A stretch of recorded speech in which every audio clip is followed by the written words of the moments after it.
Hey, salut à tous, donc on se retrouve pour une nouvelle vidéo qui va être plus une formation d'ailleurs qu'une vidéo simplement informative. Aujourd'hui, donc je vais répondre à plusieurs questions qu'on me pose quasiment tous les jours.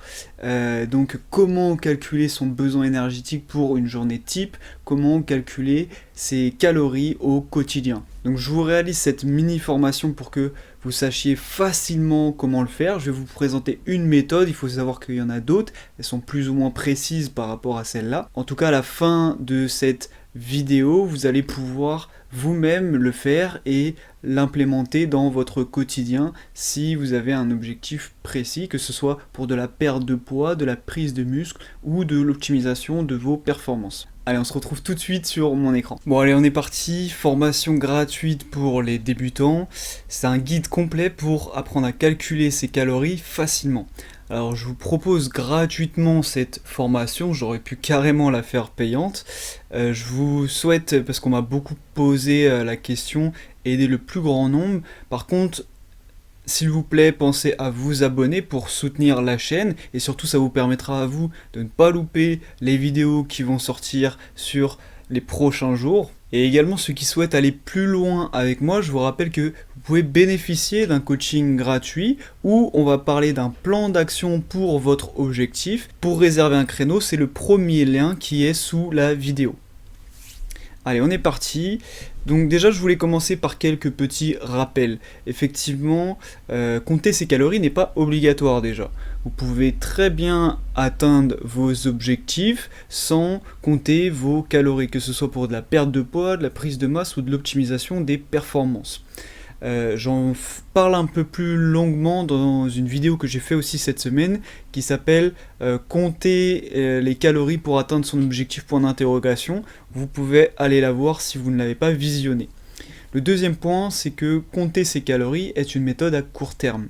Effectivement, je pense que vous n'avez pas envie de compter vos calories tout le reste de votre vie et donc on va faire ça pendant un court laps de temps. Ça nous permet de nous rendre compte si les portions sont adaptées à notre quotidien.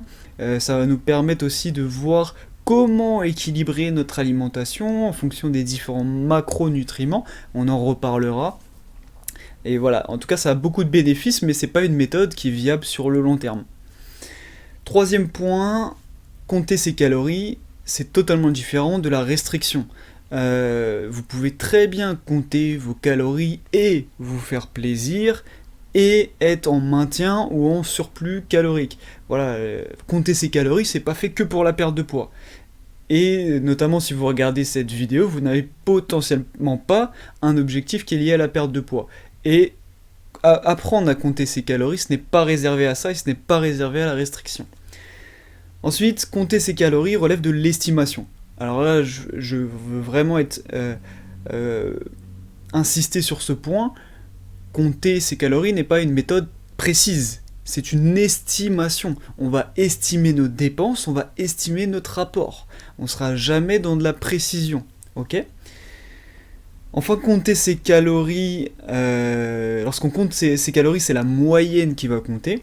Effectivement, si vous dites que vous devez manger 2000 calories par jour, si vous en mangez 2050, c'est pas grave. Si le lendemain, typiquement, vous avez mangé que 1950, c'est ok. Et puis dernier point, compter ses calories ne convient pas à tout le monde. Effectivement, pour les personnes qui sont sujets aux troubles du comportement alimentaire, on va essayer de pas trop rentrer dans cette méthode de compter ses calories parce que ça peut entraîner une obsession et puis des comportements à risque. Voilà pour les petits rappels.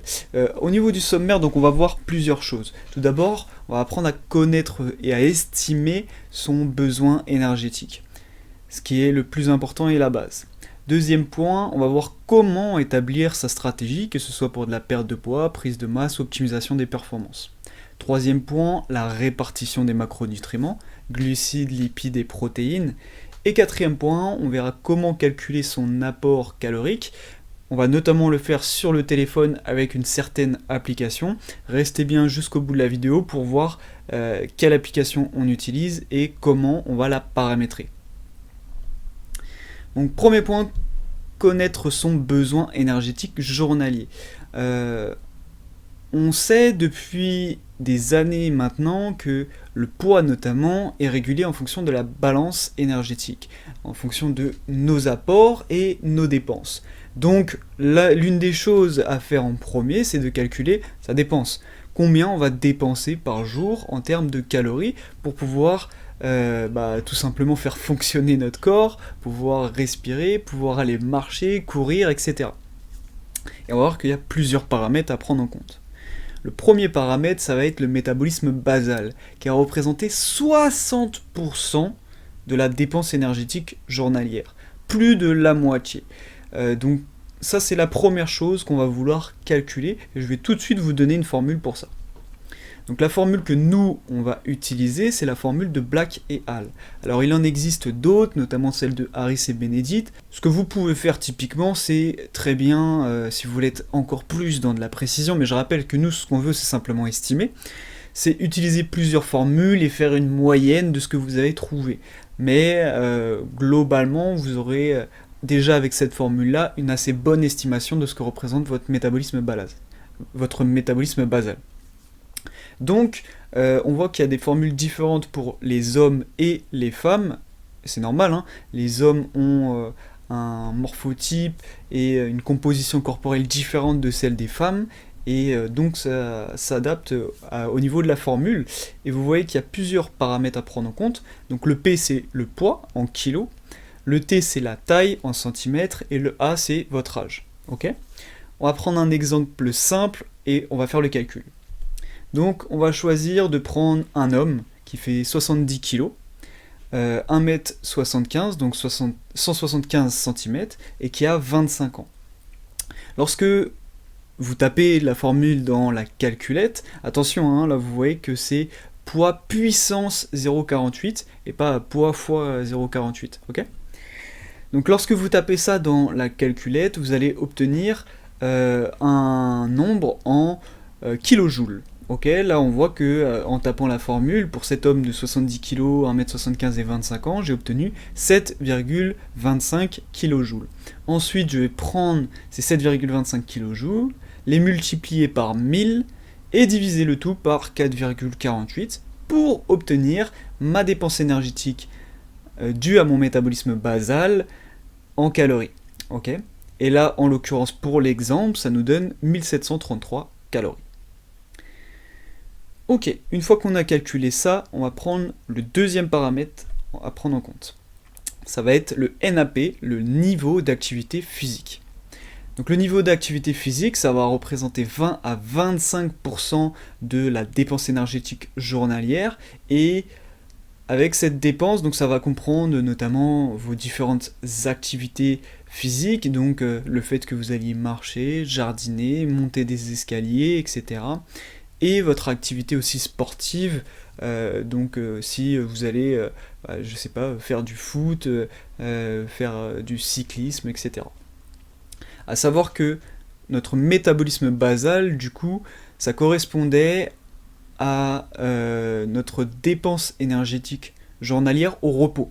C'est-à-dire que ça correspond simplement aux fonctions vitales de l'organisme, c'est-à-dire tout simplement l'énergie dont le corps a besoin pour pouvoir alimenter les différents organes, pouvoir alimenter la fonction respiratoire, etc., la thermorégulation, etc.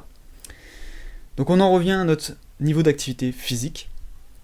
Voici comment on va le calculer. On va le calculer à partir de ce tableau. Alors, il existe d'autres moyens qui sont parfois plus précis, que moi je peux utiliser typiquement lorsque je travaille avec des sportifs. Je vais aller chercher un peu plus dans la précision et chercher à regarder leurs dépenses énergétiques sur une activité d'une sortie route le week-end de 4 heures. Enfin bref. Ici, vous avez quand même une méthode assez simple à mettre en place, et c'est surtout ça qu'on veut. Donc vous allez partir de ce tableau. Vous voyez qu'il y a différents niveaux d'activité physique, donc 1, 1,5, 2,2, etc., qui correspondent à certains types d'activités. Ce que vous allez faire dans un premier temps, c'est noter ce que vous faites dans une journée type. Donc là, pour l'exemple, j'ai noté que par exemple, je dors 8 heures, j'ai 8 heures de travail en bureau, je suis assis sur ma chaise, 3 heures devant la télé, 1 heure de jardinage, etc. Je note tout sur une tranche de 24 heures. Ok ? Ensuite, je vais regarder typiquement à quoi chaque activité va correspondre en termes de niveau d'activité physique. Donc vous voyez que typiquement pour mon sommeil, le niveau d'activité physique, ça va être 1. Donc, ensuite dans la formule, je vais multiplier mon niveau d'activité physique par mon temps d'activité. Donc là, en l'occurrence, pour le premier, j'ai un niveau d'activité physique de 1 pour le sommeil, sachant que j'ai 8 heures de sommeil, je vais multiplier 8 fois 1. Ok ? Et ensuite, j'additionne avec toutes mes autres activités. Donc là, je commence par le sommeil. Ensuite, pour mon activité de travail en bureau, j'ai aussi 8 heures. Alors là, ça correspond au niveau d'activité physique de la catégorie B. Et donc là, cette fois-ci, c'est 1,5. Donc je multiplie 8 par 1,5. Je fais tout ça. Étant donné que c'est sur une tranche de 24 heures, j'additionne tout, et ensuite je divise par 24. Et j'obtiens mon niveau d'activité physique, en l'occurrence ici, 1,68, ce qui est plutôt un bon niveau d'activité physique. Et vous voyez que ça c'est une méthode assez généraliste, qui est utilisée d'ailleurs quand même par les professionnels, mais vous voyez qu'il n'y a pas de différence dans la catégorie sport. Il n'y a pas de différence entre si vous faites de la boxe et entre si vous faites de la musculation. Et donc, moi, avec des clients sportifs, j'utilise des méthodes qui sont un peu plus précises. Mais en tout cas, ça vous permet déjà de faire une bonne estimation de ce qui se passe. Et c'est ce qu'on veut aujourd'hui, c'est faire une estimation facile pour pouvoir mettre en place soit un déficit, soit un maintien, ou soit un surplus calorique. Donc là, on a notre métabolisme de base, on a notre niveau d'activité physique. Et ce qu'on va faire ensuite, c'est très simple. Pour obtenir notre dépense énergétique journalière, on va multiplier notre métabolisme basal par notre niveau d'activité physique. Donc notre métabolisme basal était de 1733 calories, et notre niveau d'activité physique, il était de 1,68.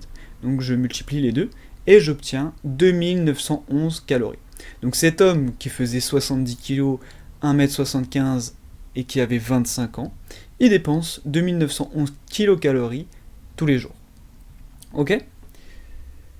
Donc là, on a réussi à déterminer notre dépense énergétique journalière. Ça, c'est le premier point. Maintenant, on va voir comment établir notre stratégie. Ok ? Alors, je l'ai dit au début, notre poids, il va être régulé par la balance énergétique. Les dépenses, ce qu'on vient de calculer, et l'apport énergétique. Si les dépenses sont égales aux apports, le poids est stable. Okay ? Peut-être qu'aujourd'hui, ça fait plusieurs semaines que votre poids est stable. Ça veut dire que, intuitivement, vous avez apporté autant de calories que vous en avez dépensé au quotidien. Si maintenant la dépense est plus forte que les apports, le poids diminue. Et si la dépense est plus faible que les apports, le poids augmente. Okay ? Donc en fonction de votre objectif, vous allez équilibrer la balance. Donc ici j'ai pris plusieurs exemples et on va partir sur de la perte de poids. Okay ? Mais comprenez bien que c'est simplement un exemple et la stratégie va être simplement inversée lorsque ça va être typiquement la prise de masse. Donc on a 3 profils. On a Julie, on a Romain et on a Jessica. Julie, elle va faire une stratégie de déficit progressif. Elle va partir sur un déficit de 5% de déficit calorique journalier. Et une fois elle va partir sur ce déficit, donc elle va consommer 5% de calories en moins que ce qu'elle devrait. Typiquement, si elle devait consommer 2000 calories, elle va consommer 95% de ces 2000 calories-là, tous les jours. Et une fois que son poids sera stable et qu'elle ne perdra plus, elle va repartir sur un autre déficit de 5% à partir de ça. Romain, lui, il a une stratégie différente. Il fait une stratégie de déficit plutôt assez directe. Lui, il va direct enlever 15% de son apport énergétique journalier. Et on a un troisième cas où Jessica, elle va faire un peu une variante des deux. La semaine du lundi au vendredi, elle va faire un déficit de 20%, ce qui est quand même beaucoup. Et le week-end, elle va revenir à la maintenance, elle va consommer autant de calories qu'elle en dépense, tout simplement parce qu'elle a envie peut-être de se faire plus plaisir avec ses amis, etc. Donc voilà, vous voyez qu'il peut y avoir différents types de stratégies, et ça va dépendre de votre quotidien et de votre personnalité. Ok ? Et justement, lorsque je travaille moi avec les clients, c'est ce que j'essaye de déterminer. Est-ce que j'ai plutôt un profil de Julie, qui veut faire les choses de manière douce et de manière progressive, ou est-ce que j'ai plus une Jessica, qui va le week-end vouloir se faire plaisir, et pour le coup la semaine être beaucoup plus sérieuse. Voilà. Donc si on prend l'exemple de Romain, qui lui a fait une stratégie agressive, donc il a une dépense énergétique à 2000 calories par exemple. Son déficit, il s'est dit qu'il partait sur un déficit calorique journalier de 15%, donc on va tout simplement faire 2000 fois 0,85, ce qui nous donne 1700 calories. Donc en fait, on a enlevé 15% sur son apport calorique de maintien. Ok ? Maintenant, on va voir la répartition des macronutriments. Donc je vous rappelle que quand on fait attention à son alimentation, et lorsqu'on veut atteindre ses objectifs, on va regarder en premier, ce qui est plus important, c'est les calories, et ce qui vient juste au-dessus, c'est la répartition des macronutriments. Ok ? Donc les macronutriments, il y en a 3, je rappelle: glucides, lipides et protéines. Ok ? Voici les recommandations qu'on va retrouver dans les organismes de santé, et là en l'occurrence elles sont tirées d'un livre qui s'appelle Alimentation, Nutrition et Régime. Mais c'est ce qu'on va retrouver de manière assez générale. On recommande pour les glucides d'avoir 40 à 55% des calories qui sont apportées qui proviennent des glucides, 35 à 40% qui proviennent des lipides et 10 à 20% qui proviennent des protéines. Maintenant, on va le voir lorsqu'on va paramétrer notre application. On va pouvoir déjà regarder ça. Est-ce que notre répartition est pas mal? Ou est-ce que j'ai plus de lipides? Peut-être que je monte en lipides à 50, 60, 70%. Il y a typiquement le régime cétogène, où vous allez monter à des hautes teneurs en lipides. Et en soi, moi je vous recommande de rester plutôt dans ce type de répartition, mais en fonction des variables individuelles, et des préférences aussi alimentaires, ça peut varier. Et ce qui peut être intéressant aussi, notamment pour les protéines, c'est de regarder les protéines par kilo de poids de corps. Lorsque vous allez par exemple faire de la prise de masse, on va pas regarder si on est entre 10 et 20%, on va plutôt regarder si on est bien à environ 2 grammes de protéines par kilo de poids de corps. Ok ? Attention, je précise parce que des fois il y a des confusions au niveau des protéines. Ce qui peut se passer, c'est que certaines personnes des fois pensent que 100 grammes de poulet est égal à 100 grammes de protéines. Mais pas du tout. En fait, dans 100 grammes de poulet, je crois que vous allez avoir dans les environs de 27 grammes de protéines, si je dis pas de bêtises. Donc voilà, dans un aliment ne va pas être typiquement uniquement des protéines, ok ? Dans le poulet, vous allez avoir aussi un peu de lipides et d'autres nutriments, ok ? On va passer sur la dernière partie, et donc là, on va passer directement sur l'application mobile, et on va calculer son apport calorique. Je vais vous montrer comment paramétrer votre application, parce que en fait, l'application, elle est très bien, elle est déjà gratuite, elle est facile à utiliser, mais les paramétrages des fois pour lorsque vous fixez un objectif par exemple de perte de poids ne vont pas être bons. Donc je vais vous montrer comment paramétrer tout ça et comment rentrer tout simplement tout ce que vous mangez dans l'application. Ok, donc j'avais tourné cette partie déjà une fois, sauf que bon, il y a eu des problèmes de fichiers, etc. C'était pas compatible, donc je suis obligé de retourner une deuxième fois, c'est pas grave. On va le faire avec le sourire. Donc on va se pencher sur la dernière partie, comment on calcule son apport calorique, comment on va compter ses calories. Donc on va utiliser une certaine application sur mobile. Vous allez voir que c'est très facile à utiliser au quotidien. L'application qu'on va utiliser, elle est gratuite. Elle s'appelle MyFitnessPal. Ok, c'est une des meilleures applications que j'ai trouvées et qui est le plus facilement accessible pour tous. Donc, lorsque vous allez la télécharger, si c'est votre première fois, ils vont vous demander plusieurs choses, comme votre niveau d'activité physique, combien de poids vous voulez perdre, etc.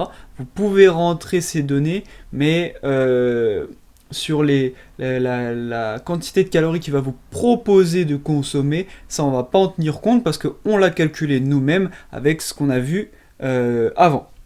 Donc, lorsque vous êtes sur l'application, vous voyez mon écran, vous allez cliquer du coup sur les trois petits traits en haut, hop, et vous allez aller dans l'objectif.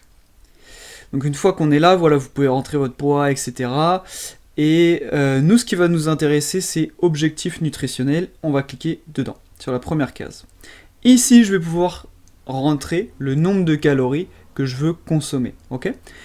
Par exemple, si je suis sur une dépense journalière de 2500 calories et que je me dis ok, je veux perdre du poids assez rapidement, je pars sur un déficit de 500 calories par jour, je vais consommer 2000 calories. Donc hop, je clique sur la première case, sur calories, hop, et là je rentre le nombre que je veux, j'enregistre et puis c'est bon.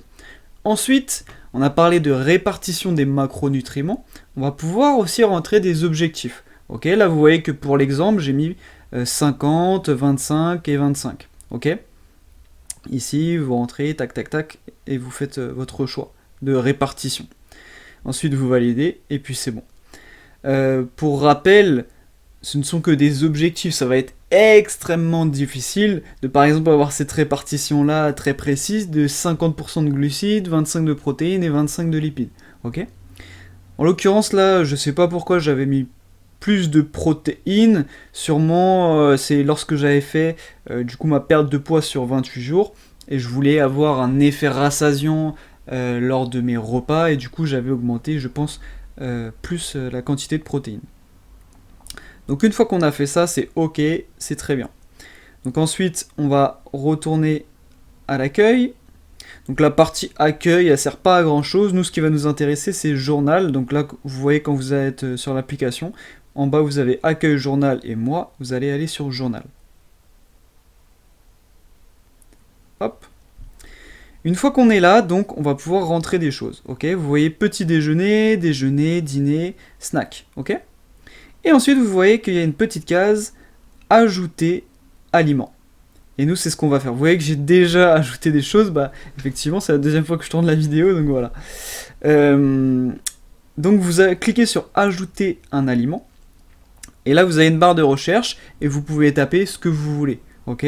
Par exemple, je vais taper chocolat.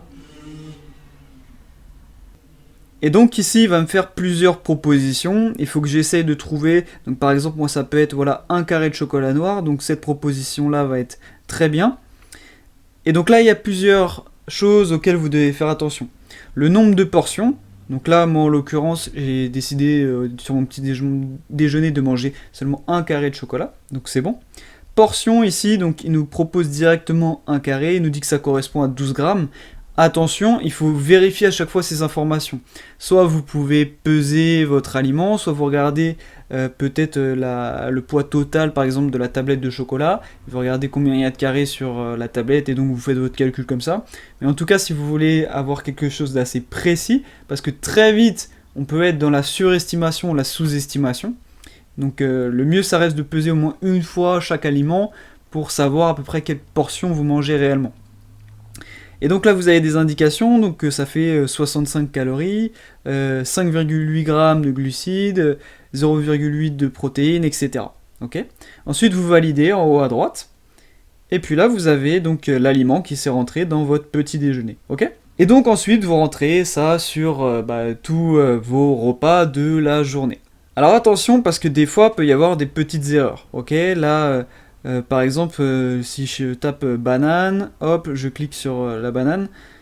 Là, vous voyez déjà que La banane, en l'occurrence, il me propose 100 grammes de banane. Une banane, ça peut faire 150 grammes comme 80 grammes. Donc d'où l'importance de peser au moins une fois les quantités que vous allez consommer. Et en plus, il y a certains aliments qui sont enregistrés dans l'application qui ont été rentrés par des utilisateurs. Et donc, il peut y avoir des fois des petites erreurs. Donc, si vous voyez que en termes de calories, la banane que vous avez consommée elle vous paraît un petit peu louche, que par exemple ils vous disent 250 calories, que ça vous paraît trop, ou alors que ça vous paraît pas assez, vous pouvez aller vérifier les informations sur internet, hein. Vous tapez calories dans une banane, vous allez trouver facilement, ou sinon vous pouvez aller sur le Ciqual, C-I-Q-U-A-L, qui est un site utilisé notamment par les diététiciens et nutritionnistes pour vérifier la valeur nutritionnelle des aliments. Donc voilà, il y a ces petites erreurs ici à faire bien attention. Et attention aux portions, parce que c'est pas toujours 100 grammes. Des fois c'est 10 grammes, des fois il va y avoir des portions un peu aléatoires, donc il faut bien les regarder. Faites attention aussi, par exemple si vous mangez des pâtes, à bien spécifier si c'est en poids cru ou en poids cuit. Parce qu'en termes de calories, ça va faire une énorme différence. D'accord ? Il faut être vraiment dans la précision. Pareil, si vous mangez des épinards à la crème, ne mettez pas seulement épinards dans la barre de recherche. Soyez le plus précis possible.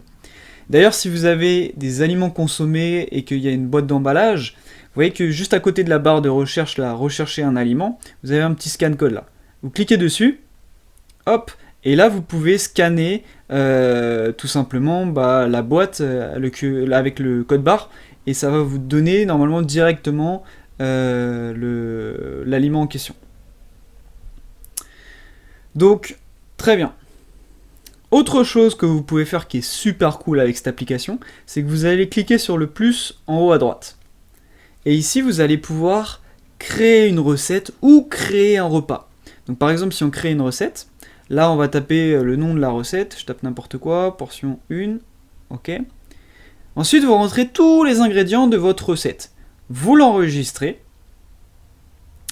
Et quand vous êtes ici dans la barre de recherche, que voilà, aujourd'hui vous consommez comme d'habitude à 4 heures une crêpe protéinée par exemple, vous allez sur la partie la recette, hop, et vous avez toutes vos recettes qui sont enregistrées.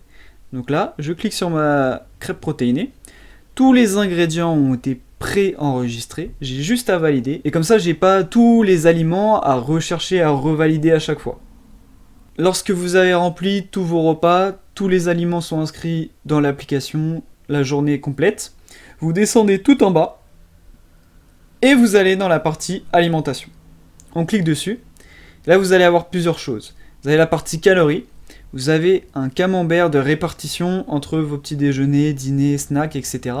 pour vous dire sur quel repas vous avez le plus de calories. Par exemple, ça peut être très intéressant comme information. Donc là, vous voyez que j'ai rempli n'importe quoi, donc j'ai beaucoup plus de calories sur mon petit déjeuner. J'en ai 55% qui viennent du petit déjeuner. Donc ça, c'est toujours des informations pertinentes à avoir. Ensuite, vous avez les nutriments.